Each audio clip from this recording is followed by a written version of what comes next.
నేటం ప్రత్యుత్పత్తి నిర్మాణాలు. ప్రత్యుత్పత్తి నిర్మాణం కనుక చూస్తే నేటం జాతులు అనేవి ఏకలింగాశ్రయులు, డయీషియస్. ప్రత్యుత్పత్తి అంగాలను ఏమంటాం అంటే మనం శంకులు లేదా పుష్ప విన్యాసాలను పోలి ఉంటాయి. నేటంలో ప్రత్యుత్పత్తి అంగాలు అనేవి శంకులు అంటారు, కోన్స్ అంటారు, లేదా పుష్ప విన్యాసాన్ని పోలి ఉంటాయి. దీనికి సంబంధించిన డయాగ్రామ్ మీకు పెడుతున్నాను, ఒకసారి చూడండి.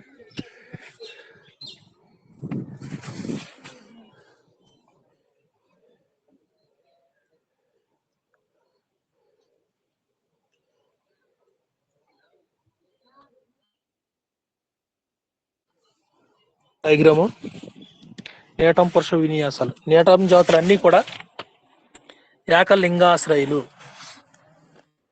ప్రత్యుత్పత్తి శంకులు లేదా పుష్ప విన్యాసాలను పోలి ఉంటాయి. All the species of Natum are dioecious. The reproductive organs of Natum often referred to as flowers are organized into cones or strobili. Cones అంటే శంకులు లేదా పుష్ప విన్యాసాలను పోలి ఉంటాయి. ఇవి కనుక మీరు చూస్తే ఈ శంకులు కానీ ఇవి కానీ పత్ర గ్రేవాలలో కానీ కాండం యొక్క కొన భాగం చివరి భాగంలో కానీ ఒంటరిగా లేదా గుచ్చంలాగా ఏర్పడతాయి. ఇక్కడ మీరు డయాగ్రామ్ ఇచ్చారు చూడండి, నేటం పురుష విన్యాసాలు. నేటం పురుష విన్యాసాలు చూడండి, ఇక్కడ ఏ డయాగ్రామ్ చూడండి, పురుష శంకులు అంటారు, మేల్ కోన్. ఇక్కడ విడిగా తీసుకుని ఇక్కడ ఇచ్చాడు, బి డయాగ్రామ్ లో ఇచ్చాడు. బి డయాగ్రామ్ లో పుప్పొడి తిత్తులు, యాంథర్స్ అని చెప్పేసి అంటాం, యాంథర్స్. ఇక్కడ బి డయాగ్రామ్ లోనే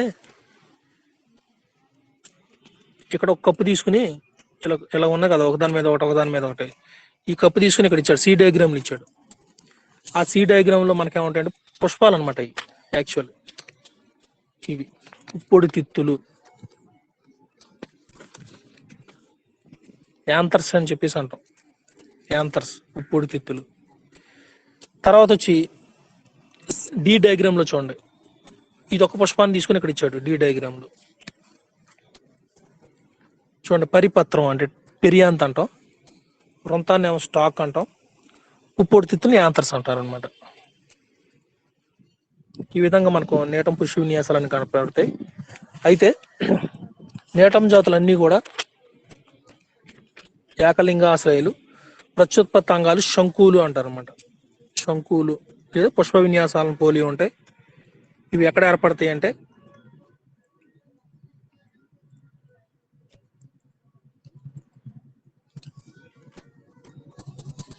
పత్రగ్రేవాలలో కానీ కాండం యొక్క కొన భాగం చివరి భాగంలో కానీ ఏర్పడతాయి అనమాట. పుష్ప విన్యాసాలు శాఖరహితం, శాఖల దగ్గర ఉండొచ్చు లేదా శాఖయుతంగా ఉంటాయి. పుష్ప విన్యాసంలో శాఖలు ఎలా ఉంటాయి అంటే కంకి రూపంలో ఉంటాయి. పుష్ప విన్యాసంలోని శాఖలు కంకి రూపంలో ఉంటాయి. పుష్ప విన్యాసాలు అన్ని కూడా ఎలా ఉంటాయంటే పానికిల్ రకానికి చెందినవి. పానికిల్ చూడండి ఎలా ఉందో, కంకిలాగా ఉంది చూసారా, ఇదంతా చూడటానికి కంకిలాగా ఉంటుంది, పానికిల్ రకం అంటారు అనమాట.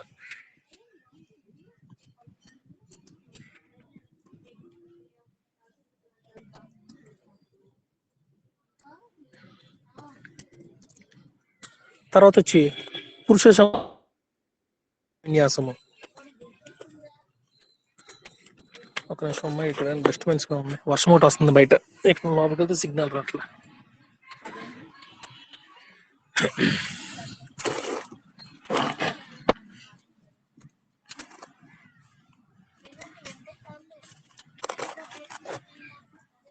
ఇదమ్మ పురుష శంకు లేదా పురుష శంకు లేదా పురుష పుష్ప విన్యాసము.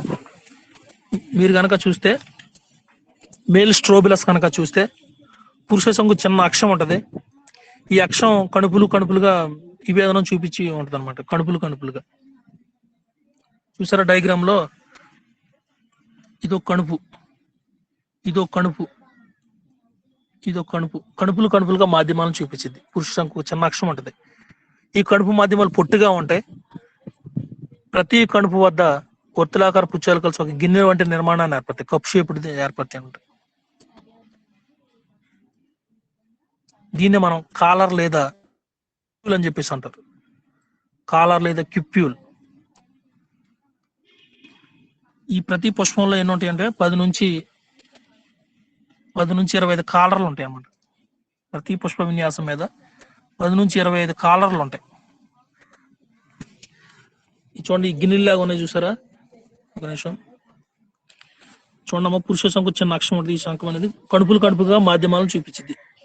కణుపుల దగ్గర ఏర్పడతాయి. కణుపు మధ్యలో పొట్టిగా ఉంటాయి. ప్రతి కణుపు వద్ద ఒత్తులాగా పుచ్చాక ఒక గిన్నె వంటి నిర్మాణం ఏర్పరుస్తాయి అన్నమాట. దీన్ని కాలర్ లేదా క్యూప్యూల్ అని చెప్పేసి అంటాం. క్యూప్యూల్, ఇవన్నీ కూడా క్యూప్యూల్ అంటారు అనమాట. ప్రతి దాంట్లో ఏమిటి అంటే 10 నుంచి 25 కాలర్లు ఉంటాయి. ఇవన్నీ కూడా కాలర్లు అనమాట.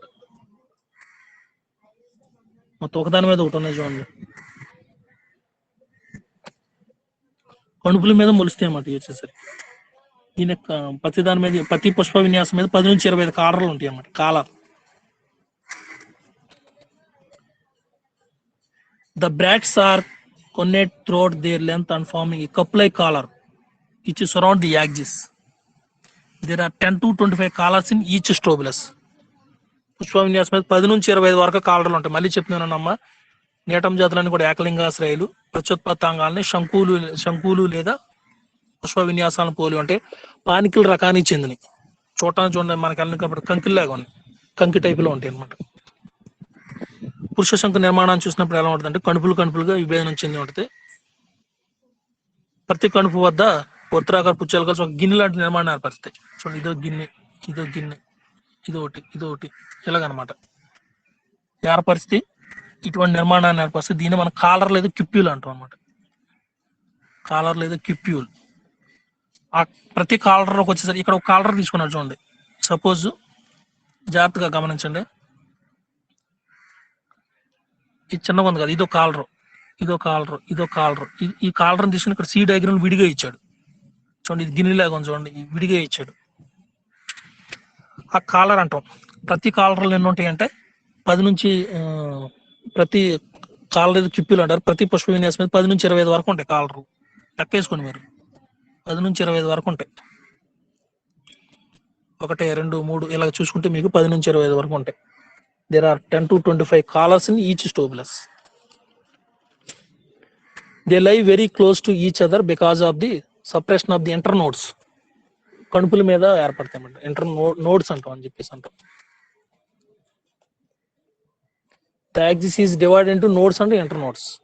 కణుపులుగా మాధ్యమాలను చూపిస్తాయి.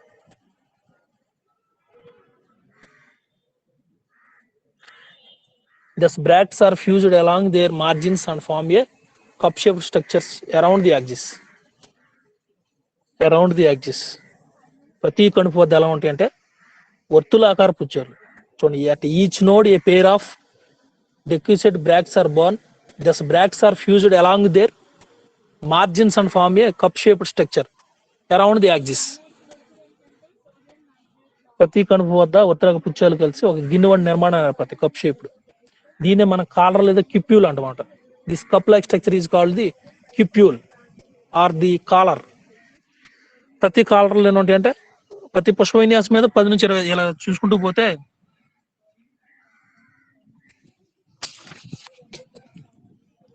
25 ఉంటే 10 నుంచి 25 వరకు ఉంటాయి కాలర్లు. Each cone passes 10 to 25 callers.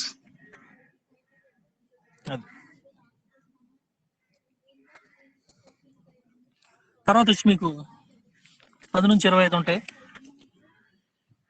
ఇక్కడ మీకు ఒక కాలర్ తీసుకుని ఇక్కడ డయాగ్రామ్ ఇచ్చాడు.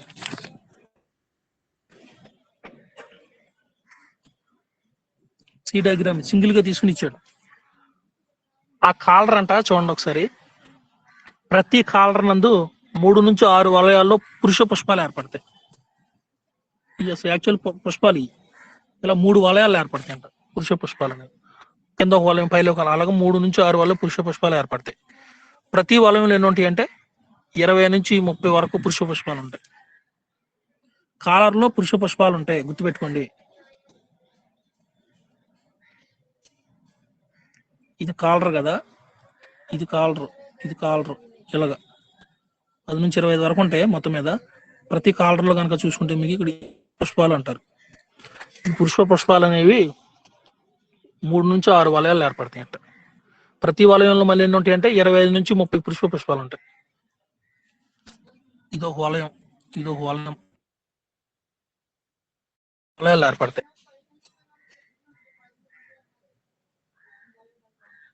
మూడు నుంచి 6 వలయాలు ఏర్పడతాయి. In the axis of each collar there are several male flowers arranged in 3 to 6 whorls.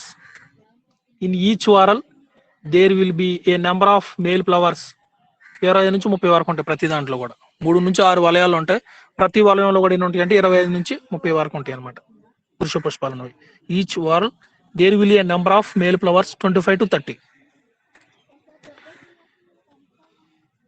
కొన్ని జాతుల్లో కనుక చూస్తే మనకి పురుష పుష్పాల వలయాల్లో ఒక వలయంలో 100 స్త్రీ పుష్పాలు ఉంటాయంట. మొత్తం 3 నుంచి 6 వలయాలు ఉంటాయి కదా, అందులో ఒక వలయం మాత్రం కొన్ని జాతులకు వచ్చేసరికి 100 స్త్రీ పుష్పాలు కనపడతాయి. మీకు ఏం లేదమ్మా, ప్రతి కాలర్ మీద పురుష పుష్పాలు ఉంటాయని చెప్పాం కదా. 3 నుంచి 6 వలయాల్లో ఒక వలయం, ఫస్ట్ పై వలయం మాత్రం, పై వలయంలో ఉన్న పుష్పాలు మాత్రం పక్క స్థితికి వస్తాయి. ఇంకొక వలయం 3 నుంచి 6 వల్ల ఒక వలయం మాత్రం స్త్రీ పుష్పాలుగా ఉంటాయి అంట. వంద్యంగా ఉన్నటువంటి స్టెరైల్ ఫిమేల్ ఫ్లవర్స్ అనేవి ఉంటాయి అనమాట. అంటే పక్వ స్థితికి రావడం అనేది ఆధారాభిసార క్రమంలో జరిగింది, బేసి ఫెటల్ సక్సెషన్ లో జరిగింది. పైన ఉన్నాయి ముందు పక్వానికి వస్తాయి, తర్వాత రెండో వరుస అలాగ వస్తాయి అనమాట. అదనమాట. In some cases just above the male flowers there is a single ring of abortive female or ovulate flowers. Female or ovulate flowers abortive అంటే ఒక వలయంలో 100 స్త్రీ పుష్పాలు ఉంటాయంట.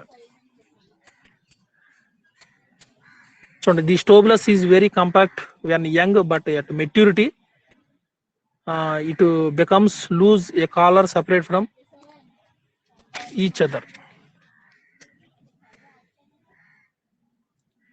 ఫస్ట్ ఏమవుతుంటే మొదటి వలన ఉన్నాయి పక్కనకు రావటం అనేది జరిగింది అనమాట. ఇది మేల్ స్టోబులస్.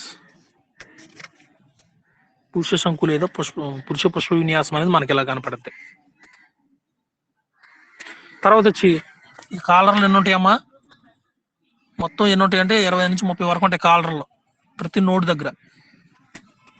ఇక్కడ కనుక దీన్ని మనం కాలర్ అంటాం. ఈ కాలర్ లోపల ఏమంటే పురుష పుష్పాలు అనేవి మనకు కనపడతాయి. ఈ పురుష పుష్పాలు అనేవి ఎన్ని ఉంటాయి అంటే 3 నుంచి 6 వలయాలు ఉంటాయి. 3 నుంచి 6 వలయాల్లో ప్రతి వలయంలో వచ్చేసరికి మనకి ఎన్ని ఉంటాయి అంటే 25 నుంచి 30 పురుష పుష్పాలు ఉంటాయి. పై వలయం ముందు పక్కవానికి వస్తుంది, ఆధారాభిసార క్రమంలో జరిగింది, బేసి ఫెటల్ సక్సెషన్ లో జరిగింది. ఒకరేక దిగితే ఒకరేక ఎలాగ వస్తుంది అలాగనమాట, బేసి ఫెటల్ సెక్షన్ అని చెప్పేసి అంటాం. అదనమాట, అలా జరిగిద్ది.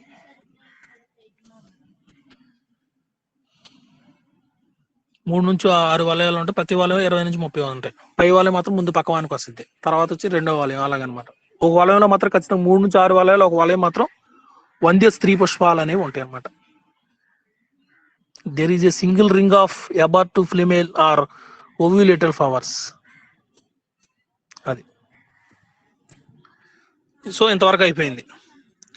ఇప్పుడు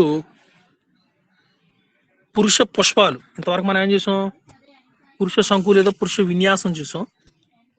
ఇప్పుడు వచ్చి ఏంటంటే పురుష పుష్పాలు, మేల్ ఫ్లవర్ అంటారు. బి అయిపోయింది, ఏ అయిపోయింది. ఇక్కడ సిలో ఇది పురుష పుష్పం అంటారు. ఇవన్నీ కూడా ఇక్కడ ఒక పురుష పుష్పాన్ని తీసుకుని ఇక్కడ ఇచ్చాడు అనమాట ఈ డయాగ్రామ్ లో. చూడండి, మీరు అక్కడ చూస్తే మీకు పైన పుప్పొడి తిత్తులు, దీన్ని యాంత్ర అంటారు. వృంతాన్ని ఏమంటాం అంటే స్టాక్ అని చెప్పేసి అంటాం. దీన్ని పరిపత్రము అంటారు. పరిపత్రాన్ని మనం ఏమంటాం అంటే టెపల్స్ అంటాం. అంటే ఆకర్ష పత్ర రక్ష పత్రాలు ఉన్నట్లు మనం పెరియాంత్ అని చెప్పేసి అనుకుంటాం అనవచ్చు అన్నమాట. పెరియాంత్, పరిపత్రం అంటే అది. ఇప్పుడు చూడండి, ఇప్పుడు పురుష పుష్పం గురించి చూడండి. లేత దశలో పురుష పుష్పాన్ని ఆవరించి పరిపత్రం ఉంటుంది. లేత దశలో చూసారు కదా పరిపత్రం అని ఉంది. దీన్ని మనం ఏమంటాం అంటే పెరియాంత్ అని చెప్పేసి అంటాం. అంటే ఆకర్ష పత్రాలు రక్షక పత్రాలు ఉంటే మనం పెరియాంత్ అని చెప్పేసి అంటాం అనమాట. Each male flower consist of A sheath like perianth.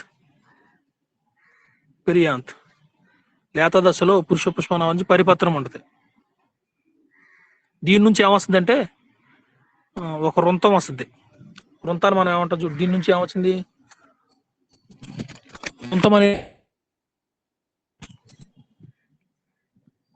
వృంతాన్ని మనం ఏమంటాం అంటే స్టాక్ అని చెప్పేసి అంటాం. Consist of stock.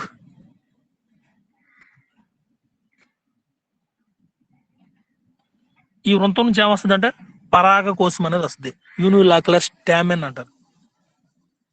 ఇదనమాట ఈ వృంతం నుంచి పరాగ కోశం. చివరి పిప్పొడి తిత్తులు ఉంది కదా, స్టామెన్ అంటాం.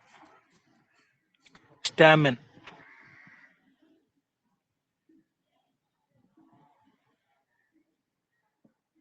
ఈ విధంగా పరాగ కోసం పరిపత్రాన్ని చీల్చుకుని, ఈ పరిపత్రం కాదు ఇది, ఈ పరిపత్రాన్ని చీలించుకుని పైకి ఏమొస్తాయి అంటే మీకు పరాగ కోశాలన్నీ బయటకు వస్తాయి అనమాట. ఈ పరాగ కోశాలన్నీ బయటకు వచ్చి పుప్పొడిని విడుదల చేయడానికి సిద్ధంగా ఉంటాయి.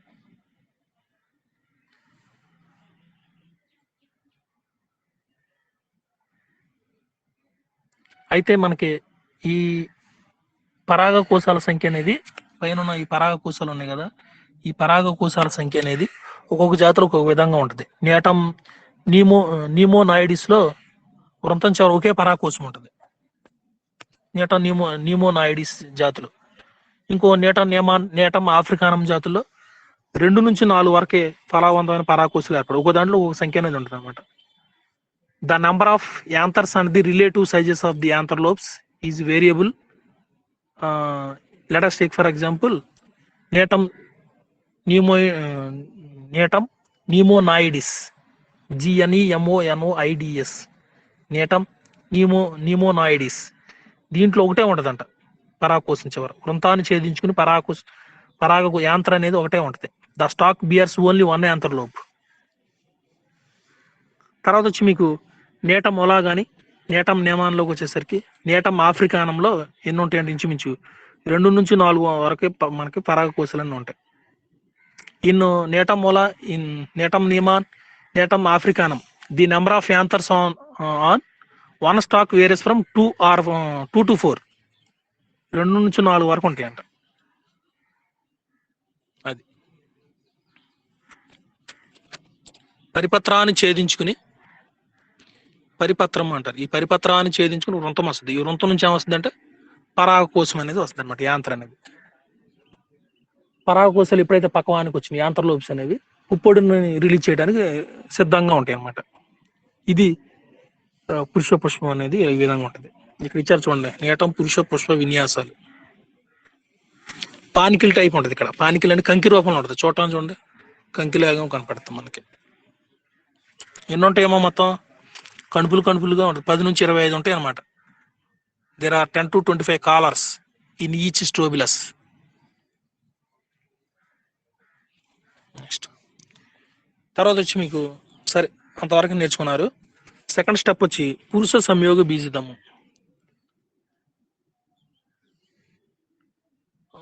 సూక్ష్మ సిద్ధ బీజ జననం, డెవలప్మెంట్ ఆఫ్ మైక్రో స్పరాంజియం. ఇంకా మీకు పుష్ప పుష్పం గురించి క్లారిటీ కావాలంటే మీకు క్లారిటీగా పెడతాను చూడండి డయాగ్రామ్.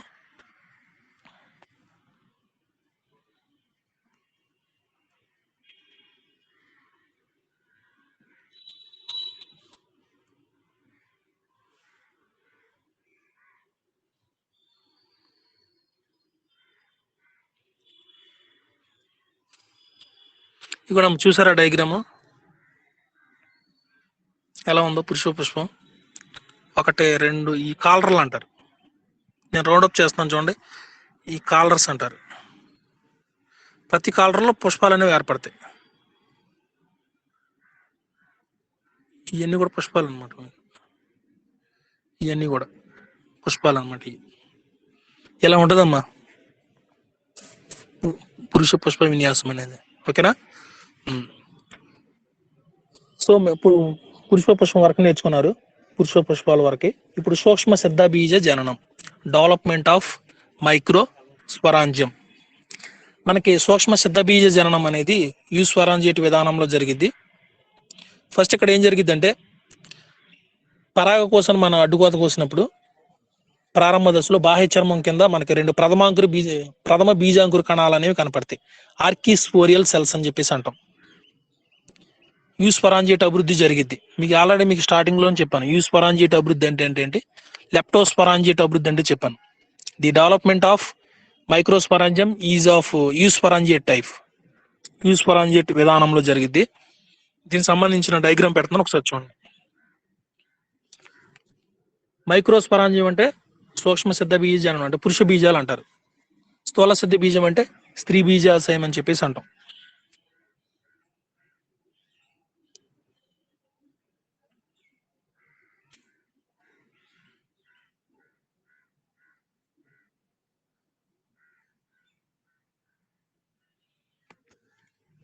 చూడండి అమ్మా, డయాగ్రామ్ చూడండి ఒకసారి.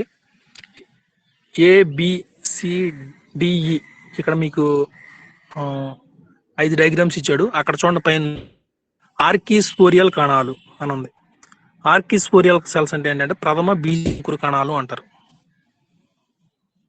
ఆర్కిస్పోరియల్ సెల్స్ అంటే ప్రథమ బీజాంకుర కణాలు. తర్వాత వచ్చి పరాదీయ పొర ఏమంటారు, పెరీటియల్ లేయర్ అని చెప్పేసి అంటాం, లేదా ప్రాథమిక అని కూడా అనుకోవచ్చు. పెరీటియల్ లేయర్ కింద చూడండి సిద్ధ బీజాంకుర కణాలు, స్పోరోజెనస్ సెల్స్ అని అనుకోవచ్చు. స్పోరోజెనస్ టపేటం కామన్, మధ్య పొరను మిడిల్ లేయర్ అంటారు. సిద్ధ బీజ మాతృ కణాలు అని ఉంది కదా, సిద్ధ బీజ మాతృ కణాలు, దీని స్పోరోజెనస్ మదర్ సెల్స్ అనాలి. సిద్ధ బీజ మాతృ కణాలు స్పోరోజెనస్ మదర్ సెల్స్ అంటారు. ఓకే, స్టార్ట్ చేస్తున్నాను. ఫస్ట్ ఏమేమి జరిగిద్దంటే సూక్ష్మ సిద్ధ బీజ జననాన్ని కనుక చూస్తే మనం డెవలప్మెంట్ ఆఫ్ మైక్రోస్వరాన్ని చూస్తే యూస్వరాంజియేట్ విధానంలో జరిగిద్ది. పరాగ కోసం పైన మీరు డయాగ్రామ్ చూసారు కదా, లాస్ట్ లో పరాగ కోసం యాంతర్ లోబ్ చూసారు కదా, ఆ పరాగ కోసం ఉత్పత్తి ప్రారంభ దశలో సెక్షన్ కటింగ్ చేసినప్పుడు మనకి బాహ్య చర్మం కింద 2 ప్రథమ బీజాంకుర కణాలు కనపడతాయి. ఆర్కిస్పోరియల్ సెల్స్ అనేవి కనపడతాయి. ఇవి కనపడతాయి మనకి బాహ్య చర్మం కింద. యాక్చువల్లీ దీన్ని మనం ఏమంటాం, బాహ్య చర్మం అంటారు. ఈ లేయర్ అంతా కూడా మనం బాహ్య చర్మం అని చెప్పేసి అంటాం. దాని కింద ఏం కనపడతాయి అంటే మనకి 2 ప్రథమ బీజాంకుర కణాలు అనేవి కనపడతాయి. ఆర్కిస్పోరియల్ 2 కనపడతాయి అంట. ఫస్ట్ వచ్చి in a young anther 2 groups of hypodermal archesporial cells distinguish below the epidermis. మనకు 2 కనపడతాయి బాహ్య చర్మం కింద. ఆర్కిస్పోరియల్ కణాలు అంటే గుర్తుపెట్టుకున్నామా, తెలుగులో ఏమంటారంటే ప్రథమ బీజాంకుర కణాలు అంటారు. Okay, clear. సెకండ్ స్టెప్కి వెళ్తున్నా. ఈ ప్రథమ బీజాంకుర కణాలు అనేవి, ఈ ఆర్కిస్పోరియల్ సెల్స్ అనేవి విభజన చెంది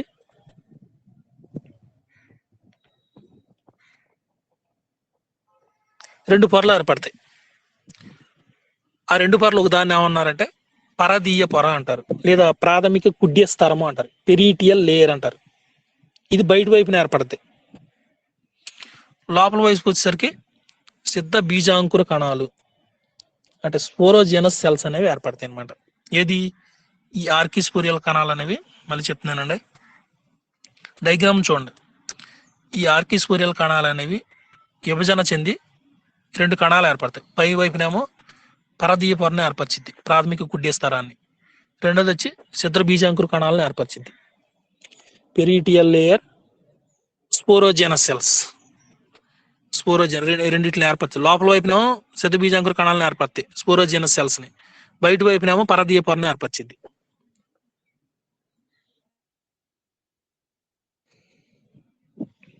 చూడండి, the outer most layer of the archisporial cells divided to form an outer layer of primary peritial cells and an inner layer of sporogenous cells.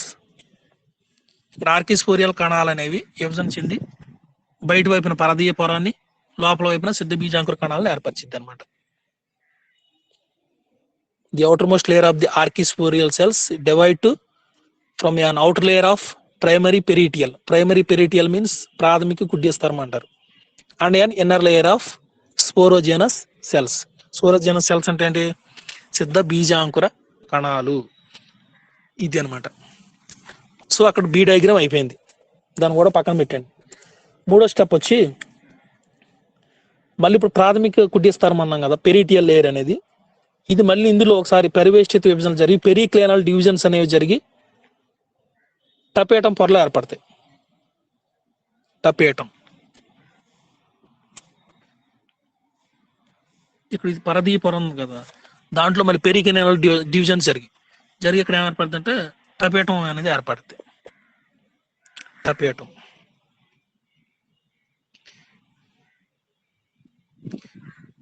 ఏర్పడుద్ది. తర్వాత మీకు అక్కడక్కడ విభజనలు జరిగి మధ్య పొరలు కూడా ఏర్పడతాయి. కింద చూడండి, ఇక్కడ మధ్య పొరలో ఉంది మిడిల్ లేయర్స్ అని చెప్పేసి అంటాం అనమాట.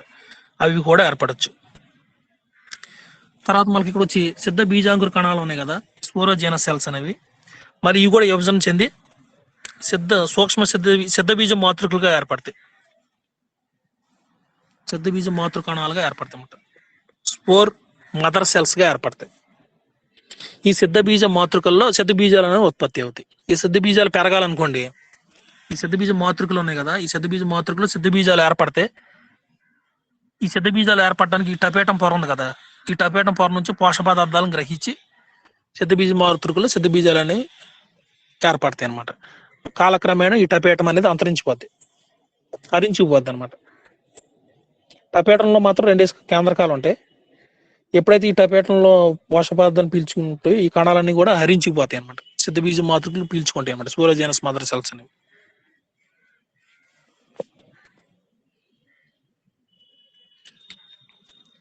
చూడండి, పైన పరదీయ పొర ఉంది కదా, ప్రాథమిక కుడ్డి స్థానంలో డివిజన్ చెంది టపేటం ఏర్పడుద్ది. అక్కడక్కడ మధ్య పొరలు కూడా ఏర్పడచ్చు, మిడిల్ లేయర్స్ అనేవి. తర్వాత స్పోరోజెనస్ సెల్స్ అనేవి మళ్ళీ అందులో కూడా డివిజన్స్ జరిగి సిద్ధ బీజ మాతృకలుగా స్పోర్ మదర్ సెల్స్ గా రూపొందుతాయి అనమాట. ఈ సిద్ధ బీజ మాతృ కణాలలో సిద్ధ బీజాలు రిలీజ్ అవుతాయి. ఈ సిద్ధ బీజ మాతృకలు ఏం చేస్తాయంటే టపేటం నుండి పోషక పదార్థాలను గ్రహిస్తాయి అనమాట. కాలక్రమేణా టపేటం అనేది హరించుకుపోద్ది అనమాట. అది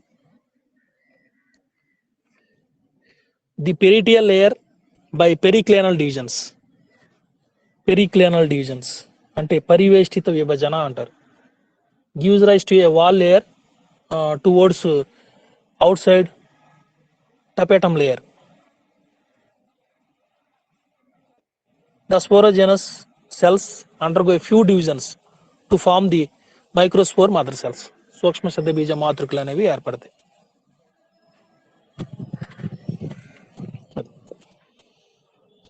ఈ సూక్ష్మ సిద్ధ బీజ మాతృ కణాలు అనగా స్పోరోజెనస్ మదర్ సెల్స్ మీకు ఎన్ని ఉంటాయి అంటే అక్కడ శేఖరణ విభజన జరిగి సిద్ధ బీజ చతుష్కాలు అనేవి ఏర్పడతాయి. స్పోర్ టెట్రాడ్స్ అనేవి ఏర్పడతాయి. స్పోర్ టెట్రాడ్స్ రండి. స్పోర్ టెట్రాడ్స్ చూడండి. Now the spore mother cells undergo meiosis and from isobilateral decussate or tetrahedral tetrads of haploid microspores. ఈ సిద్ధ బీజ మాతృ కణాలలో శేఖరణ విభజన అంటారు. మియోసిస్ డివిజన్స్ అనేవి జరిగి టెట్రాడ్స్ అనేవి ఏర్పడతాయి. అంటే సిద్ధ బీజ చతుష్కాలు స్పోర్ టెట్రాడ్స్ చెప్పేసి అంటాం అనమాట. ఓకేనమ్మా, ఇది సూక్ష్మ సిద్ధ బీజ జననంలో ఉన్నటువంటి వివిధ దశలు, stages in the development of microsporangium. రేపొద్దున మీకు పురుష సంయోగ బీజం అభివృద్ధి అనేది ఎలా జరుగుతుంది అన్నది చెప్తాను. ఇంతవరకు అర్థమైందమ్మా? అర్థమైంది సార్. సరేనమ్మా, అర్థమైంది సార్. ఓకే అమ్మా. ఓకే.